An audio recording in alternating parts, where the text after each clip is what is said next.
ശ്രീദേവി സ്റ്റഡീസിലേക്ക് ഏവർക്കും ഹൃദ്യമായ സ്വാഗതം. 5ാം ക്ലാസ് CBSE ഫോഴ്സ് എന്ന പാഠമാണ് ഇന്ന് നമ്മൾ പഠിക്കുന്നത്. A force is a push or a pull that acts on an object. ഒരു വസ്തുവിൽ നമ്മൾ തള്ളുകയോ വലിക്കുകയോ ചെയ്യുന്നതാണ് ബലം എന്ന് പറയുന്നത്. Force is everywhere. എല്ലായിടത്തും ബലമുണ്ട്. ഇൻ എവരിഡേ ലൈഫ്, നിത്യജീവിതത്തിലെ generally we exert force through the actions of our muscles.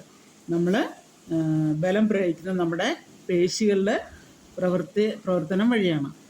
Example, opening a door. ഒരു ഡോറ് ഓപ്പൺ ചെയ്യുക.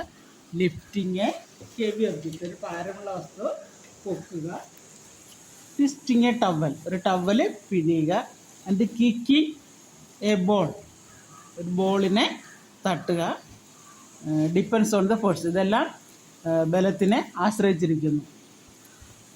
V needed to move them or to stop them. അതിനെ ചലിപ്പിക്കണമെങ്കിൽ നിർത്തണമെങ്കിൽ, നമുക്ക് ചലിക്കുന്ന ഒരു വസ്തുവിനെ നിർത്തണമെങ്കിൽ നമുക്ക് ഫോഴ്സ് ആവശ്യമാണ്. എനിക്ക് വീഡിയോ ഇഷ്ടമായെങ്കിൽ ലൈക്ക് ചെയ്യുക, ഷെയർ ചെയ്യുക, സബ്സ്ക്രൈബ് ചെയ്യുക.